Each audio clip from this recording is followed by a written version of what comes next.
Zone 4 વતી police વતી ખૂબ ખૂબ આભાર માનું છું. અસ્તુ. જય હિન્દ. જય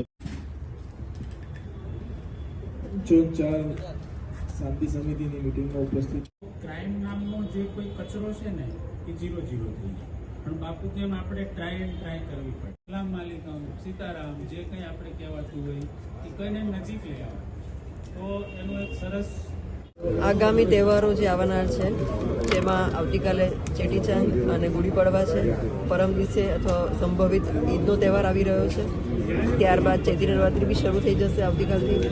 અને રામનવમી, સાથોસાથ મહાવીર જયંતિ અને હનુમાન જયંતિ, ઘણા બધા તહેવારો એક સાથે એક જ અઠવાડિયામાં આવી રહ્યા છે, જેને લઈને આજે સિટી પોલીસ સ્ટેશનમાં શાંતિ સમિતિની બેઠકનું આયોજન કરવામાં આવેલું હતું. અને આગામી 2-3 દિવસમાં જે તહેવારો આવી રહ્યા છે એ સમયમાં ખૂબ સારી રીતે તહેવારો ઉજવાય અને પોલીસને બનાવ ન બને એની તકેદારી રાખવા માટે આજે બધા જ સભ્યોને સૂચના આપવામાં આવેલી છે. સોશિયલ મીડિયા પર એલર્ટ રહેવા માટે બી સૂચના આપવામાં આવેલી છે.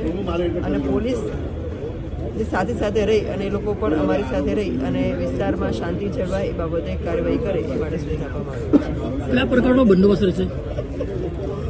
હાલમાં જે છે 2 તહેવારો જે આવી રહ્યા છે, ચેટીચાંદનો તહેવાર જેમાં આવતીકાલે વારિસા પોલીસ સ્ટેશન વિસ્તારમાં એક રેલી નીકળનાર છે, એ રેલી સાથે બંદોબસ્ત રહેશે. અને પછીના દિવસે જે ઈદ આવશે ત્યારે ઈદના દિવસે પણ આખા સમગ્ર ઝોન 4માં તમામ પોલીસ સ્ટેશનોમાં બંદોબસ્ત રાખવામાં આવશે. બહારથી પણ ફોર્સ માંગણી કરવામાં આવી છે, જે ફોર્સ મળી ગયેલો છે એનો પણ બંદોબસ્ત, SRPનો બંદોબસ્ત, ડીપ પોઈન્ટ, ધાબા પોઈન્ટ બધું જ રાખવામાં આવશે. અને આગામી જે રામનવમી છે એ માટેની પણ અમે તૈયારી ચાલુ કરી દીધી છે અને અત્યારે ફૂલ પેટ્રોલિંગ બધું પણ અમે શરૂ કરી દીધું છે.